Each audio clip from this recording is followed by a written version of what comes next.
So next, let's talk a little bit about Cinna and Haymitch. Now, if you don't remember, Cinna was um, the designer for Katniss's clothes, and he eventually becomes a friend and cares quite a bit about her. So Cinna is that support system that she has when she feels really alone.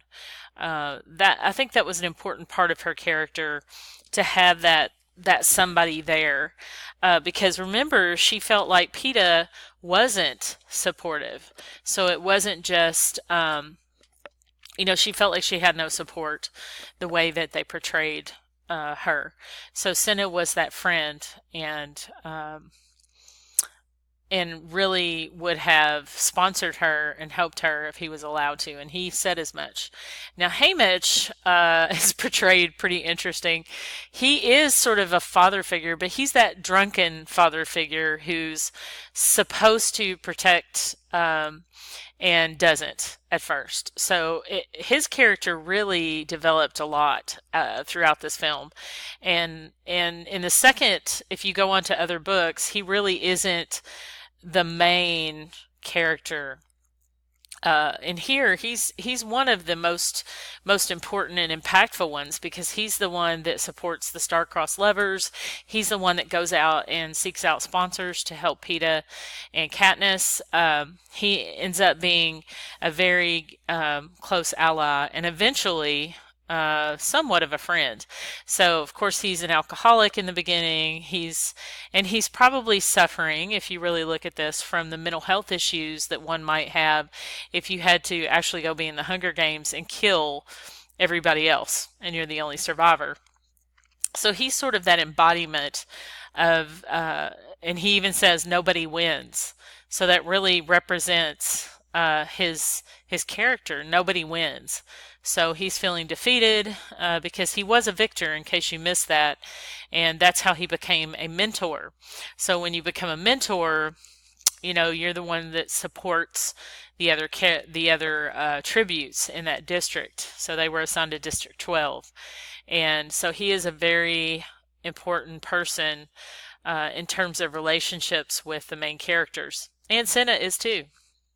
Senna actually helps develop that Mockingjay persona later on. So he's intricate in the development of that rebellion and the Mockingjay representation of the rebellion.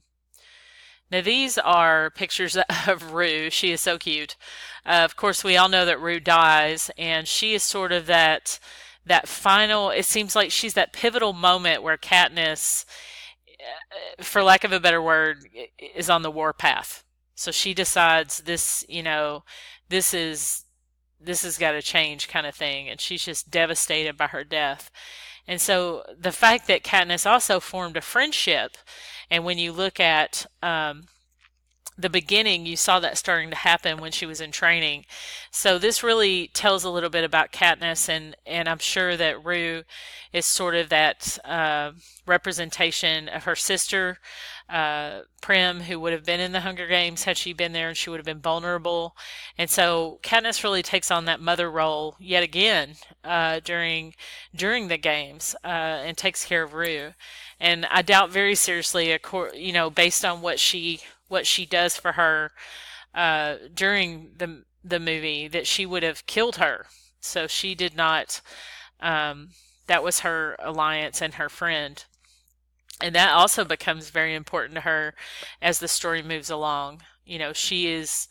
Uh, she feels remorse for her death, and thinks it was senseless. So now Effie is a character, isn't she? She just makes me smile. Between the gaudy clothes and hair and makeup, she is that just she's really the representation, I think, of the capital and the wealth up there. And You can see that in her attitude toward the food and the goodies is like, well, at least you have all this while you're alive and waiting on the Hunger Games. So she really has that value system that the Capitol has in terms of wealth and everything's plentiful. And later on, what you'll find if you keep reading is they actually have something that they eat, and if they get too full, they can drink this stuff and throw up so they can eat again. So Effie is that representation of that luxury mentality, and she also evolves as we go through this story. So she still has that flair, but she becomes fond of of her tributes that she's in charge of. So let's look at President Snow and Caesar. Oh boy. So President Snow is really the head mean guy in this story. He is a dictator, and he is in charge of everything. And so he's also in charge of the game maker and how that goes. So you saw the game maker talking to him to get things approved about Peeta and Katniss, and talking about not killing Katniss because they could play to their audience, and everybody likes an underdog, and of course President Snow says no, I don't. So he's all about control, and he gives just enough hope for people to go on and support the Capitol through their work in their own districts, like providing food or wood or whatever it is that they're doing, coal for energy, stuff like that.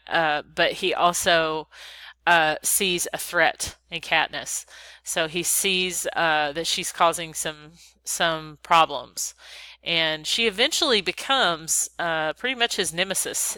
He does not like her at all, and that really is clear in this one and in future stories.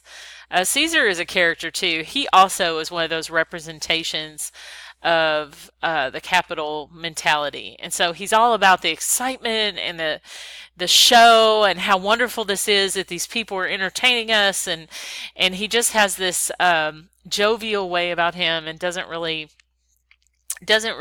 uh,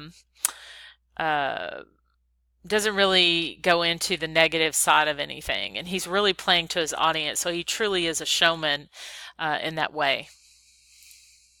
So Miss Everdeen, of course, that is Katniss's mom. And there's the game maker. And if you remember, Katniss's mom, Miss Everdeen, she's lost her husband. She's very traumatized from all of that, and has a hard time taking care of the girls. So Katniss is in charge. She's that mother figure, and is taking care of Prim instead of her mom doing it. And then there's the game maker. The game maker, he ends up being poisoned at the end because he allowed Katniss and Peeta to survive. So he really plays a good role in here too, because he's being manipulated by their mentor, which really is more clear in the book how that works, but it does allude to that he's, of course, he's advocating for Katniss when he talks to the game maker, and he's successful in doing so. So much so that President Snow got rid of the game maker in the end. So here's I hope that you'll try this. It's take a quiz. Which character are you? And I took it because I thought just to see what it would do, and it came up with I was Cinna. So I won't read this to you because it's not relevant. We were going to do something in class with it, but I hope you take time to do that just because it was pretty interesting to see what it said. Then the themes. Let's run through these. There's survival of the fittest. That's clear in the games. The danger that is always there from beginning to end. So from the reaping all the way to the very end, when the game maker is dying, and Katniss and Peeta realize that they're still in danger. Self-sacrifice, you can see that throughout. There's self-sacrifice in the way that Katniss takes, the place of her sister. Their self-sacrifice in even when their mentor gives up his drinking, or at least it appears that he does. Um, when Katniss's friend from her district agrees to help take care of her sister and mom to make sure they're fed. So political control, that is definitely in there. It's everywhere. You can see it in the games. You can see it in the announcements. You can see it in the way things presented. You can see it in the way the police are always there around them. So there's a huge amount of political and governmental control. And of course, rebellion, that was starting, right? So we see that rebellion piece coming in, and where people, not just rebellion at the end where Katniss starts the rebellion efforts, but rebellion at the beginning. That's mentioned at the very beginning of the Hunger Games to give the reason why that they have those. Society and class, that's a big deal. You can tell that the capital is high class or rich in many ways, and the districts aren't. They're having to hunt and sell food illegally so that they can have things they want. They're having to put their name inside of a jar, so to speak, to be part of the reaping more often. So that is definitely very representative of their society, the way that it's working. Let's have a look at the symbols.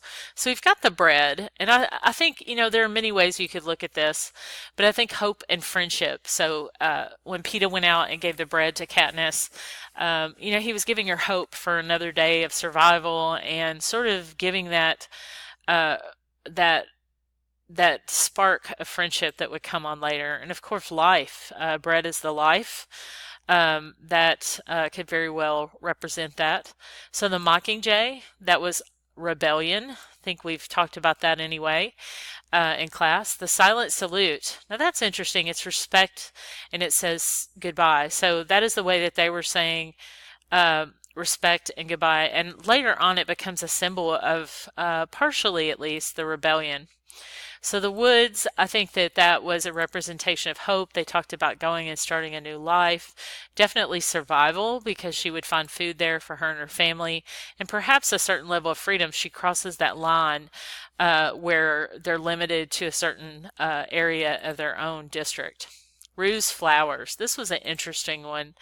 You can tell love and friendship and respect, and so she gave her the flowers and eventually covered her in them to show her all of that.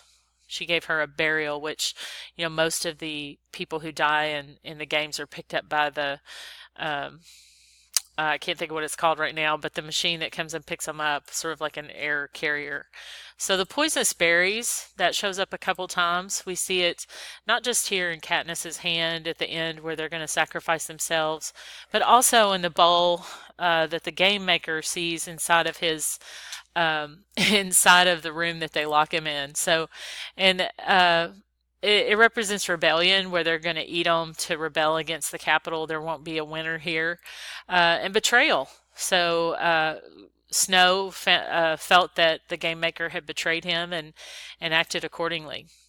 So the cornucopia in the Hunger Games is actually that was actually one called the bloodbath. In the beginning, it's a bloodbath. Don't stop, go back. Represents war and violence and how human nature is. So you've got killing in the Hunger Games, the actual killing. It really, if you look at it, it's really that representation of how people have become desensitized in a society to violence. So that's the end of this one. I hope that you found it helpful and that it will help you in your analyses. And I've enjoyed discussing these in class. I appreciate you all letting me do this by video. Feel free to ask any questions that you have, and I will see you all on Monday.